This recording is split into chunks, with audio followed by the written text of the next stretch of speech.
परब्रह्मणे नमः। पुरुषोत्तम मास महात्म्य अध्याय 21वां।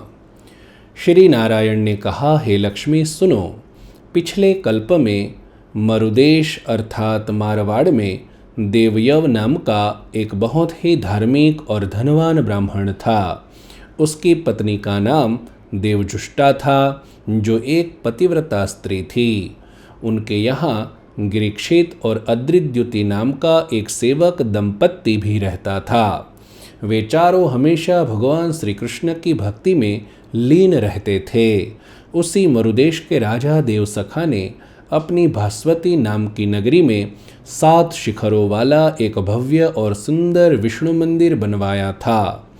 उसके 3 मुख्य शिखरों में से मध्य शिखर में राधा और लक्ष्मी के साथ स्वयं श्री कृष्ण नारायण की प्रतिष्ठा की गई। दाहिने शिखर के गर्भगृह में उनकी दासियों के साथ श्री, प्रभा और पार्वती की प्रतिष्ठा की गई तथा बाएं शिखर के गर्भगृह में उनकी दासियों के साथ माणिकी, जया और ललिता की प्रतिष्ठा की गई। राजा ने उन चारों व्यक्तियों को इन सब की सेवा में नियुक्त किया। उनमें से देवयव मध्य शिखर में पूजा करते थे, देवजुष्टा दाहिने शिखर में और अद्रिद्युति बाएं शिखर में सेवा करती थी। गिरिक्षित चंदन घिसने जैसे बाहर के काम करता था। राजा उन्हें रहने के लिए उचित भवन, जीविका चलाने के लिए खेतीबाड़ी और 1000 स्वर्ण मुद्राएं देते थे। इसके अलावा उत्सव के दिनों में वे उन्हें वस्त्र, अन्न, आभूषण और भगवान की पूजा में चढ़ाया गया नैवेद्य आदि भी अधिक मात्रा में देते थे। परंतु लोभी स्वभाव के ब्राह्मण देवयव यात्रियों द्वारा भगवान को अर्पित किए गए रुपये या सोने के सिक्के खुद रख लेते थे।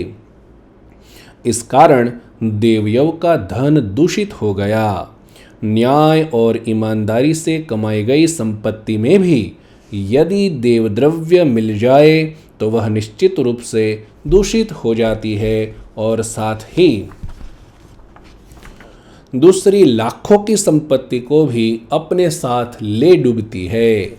इसी प्रकार यदि कोई व्यक्ति अपनी संपत्ति में देवता, गाय, गुरु, भिक्षुक, ब्राह्मण, अनाथ या निराश्रित अर्थात बेसहारा लोगों की वस्तु को मिला देता है तो वह उसके समूल विनाश का कारण बनती है।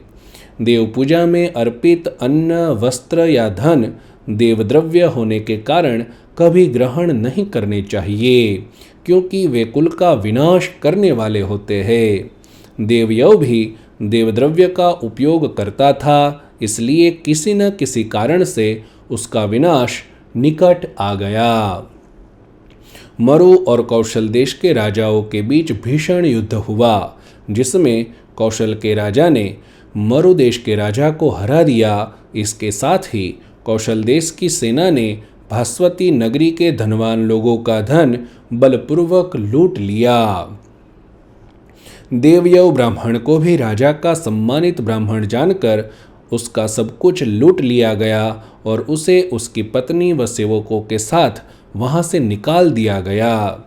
इसके बाद वे गिरनार में सोनरखी नदी के तट पर वन में कंदमूल और फल खाकर रहने लगे।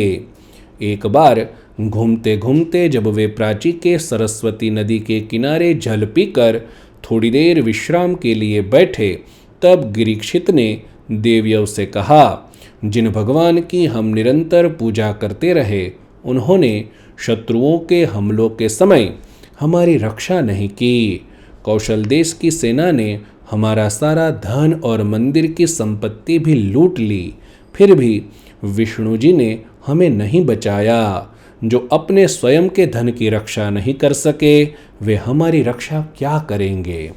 यह सुनकर देवयव ने कहा, ऐसा मत बोलो, जैसा तुम कह रहे हो वैसा नहीं है। श्री हरि ही सबकी रक्षा करते हैं और उन्होंने हमारी भी रक्षा की है, तभी तो आज हम जीवित हैं। मैंने देवद्रव्य लेने का महापाप किया है और मेरे उसी पाप के कारण ही हमारा सारा धन नष्ट हो गया है। भगवान का धन और अन्न जिसके भी कोष में जाता है उसे निश्चित रूप से सर्वस्व नाश का फल मिलता है। इसलिए मैंने इस लोक में यह उचित फल ही पाया है। अभी भी इस पाप के कारण यमलोक का दुख भोगना बाकी है। फिर भी भगवान की सेवा के फलस्वरूप ही सेना ने हमें नहीं मारा। इस प्रकार परमात्मा ने हमारी रक्षा ही की है। अब हमें ऐसा प्रयत्न करना चाहिए जिससे यमलोक न जाना पड़े। शरण में आए हुए लोगों की श्रीहरि रक्षा करते हैं। शरणागत भक्त के पास यमराज नहीं जाते। वह शरणागति भगवान नारायण ने 6 प्रकार की बताई है: विश्वास, वरण, न्यास, कार्पण्य, स्थिर बुद्धि, अनुकूलता का संकल्प और प्रतिकूलता का त्याग। ये शरणागति के 6 प्रकार है। इसमें श्रीहरि मेरे लिए जो कुछ भी करते हैं वह सब मेरे लिए उचित ही है, ऐसा पूर्ण विश्वास रखना चाहिए। आप मेरे हैं और मैं आपका हूँ, इसी भावना को वरण कहते हैं। मैं अपने सर्वस्व के साथ आपके चरण कमलों में समर्पित हूँ, ऐसा भाव न्यास है। सार्वभौम सत्ता अर्थात दुनिया का सबसे बड़ा पद या अधिकार होने के बावजूद भी श्रीहरि और उनके भक्तों के साथ एक दास की तरह व्यवहार करना चाहिए और ऐसा ही विनम्र स्वभाव रखना चाहिए। इसे कार्पण्य कहते हैं। सब कुछ नष्ट हो जाने पर भी सब कुछ मेरे स्वामी की मर्जी से ही होता है, ऐसा सोचकर खेद न करने रूप स्थिर बुद्धि रखना चाहिए। आपकी प्रसन्नता ही मेरी प्रसन्नता है, इसके अलावा और कुछ नहीं। अर्थात जो परमेश्वर को अच्छा लगे वही मुझे भी अच्छा लगे, इसे अनुकूलता का संकल्प कहा जाता है। भगवान की इच्छा के अनुसार ही मुझे चलना चाहिए और जो उन्हें पसंद न हो उस हर बात का मुझे त्याग कर देना चाहिए। इस भावना को प्रतिकूलता का त्याग कहते हैं। इस प्रकार शरणागति पूर्वक सदा श्रीहरि की भक्ति करनी चाहिए, जिससे श्रीहरि हमारे अपराधों को क्षमा कर हमें तार देंगे। पेट भरने के लिए या लोभवश हमने जो भी चोरी आदि पाप किए हैं, भक्ति के प्रभाव से भगवान उन सभी पापों का नाश कर देंगे। जो श्री कृष्ण नारायण का स्मरण करते हुए शरीर का त्याग करता है वह परम पद को प्राप्त करता है। इसलिए इसी तीर्थ में लंबे समय तक निवास करके श्री कृष्ण की आराधना करते हैं ताकि आयु पूरी होने पर हम श्रीहरि के धाम को प्राप्त कर सके। ऐसा विचार करके वे चारों लोग सरस्वती नदी के किनारे प्राची क्षेत्र में जप यज्ञ करने लगे और जो भी साधन प्राप्त होते उनसे श्रीहरि की पूजा करने लगे।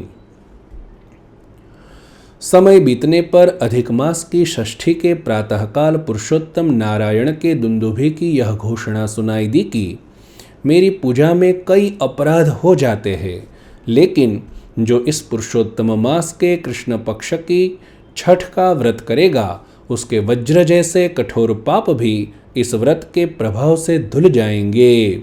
जो व्यक्ति एक समय भोजन करके, शाम के बाद भोजन करके, बिना मांगे मिले अन्न का सेवन करके, फलाहार करके, केवल जल पीकर या केवल वायु का भक्षण करके यह व्रत करेगा, उसे मैं उसकी इच्छित वस्तु प्रदान करूँगा।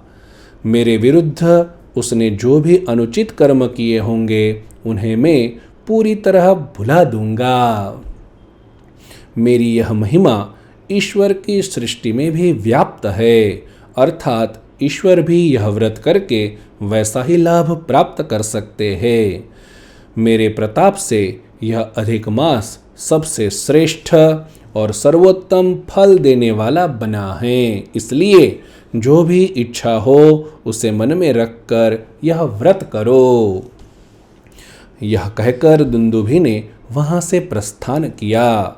उसकी बात सुनकर उन चारों ने निश्चय किया कि वे देवराज इंद्र जैसी विशाल धन संपत्ति, वाहन और महल आदि का सुख प्राप्त करेंगे। क्योंकि समस्त देवताओं का राज्य, स्त्रियां, धाम, धन, स्वर्ग और अक्षय लक्ष्मी सदैव इंद्र के पास रहती है, इसलिए उन्होंने इंद्र का पद ही प्राप्त करने का और उसके बाद भक्ति करके वैकुंठ जाने का निर्णय लिया। ऐसा निश्चय करके उन्होंने षष्ठी का शुभ व्रत किया। प्रातःकाल उन्होंने श्रीहरि की मिट्टी की मूर्ति बनाई और उसमें पुरुषोत्तम नारायण का आवाहन करके षोडशोपचार से पूजन किया। इसके बाद उस मूर्ति को लताओं से बंधे हुए पालने में झुलाया। इसी प्रकार दोपहर और शाम को भी पूजन किया और रात में धून कीर्तन और नृत्य करते हुए जागरण किया। उसी समय वहाँ श्री कृष्ण नारायण प्रकट हुए और कहने लगे, तुम्हारे व्रत से मैं बहुत प्रसन्न हूँ और अब तुम्हारे सारे दुख दूर हो गए हैं। हे भक्तों, वरदान मांगो।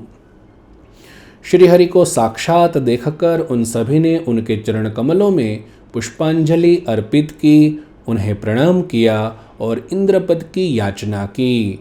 तब भगवान श्रीहरि तथास्तु कहकर अदृश्य हो गए।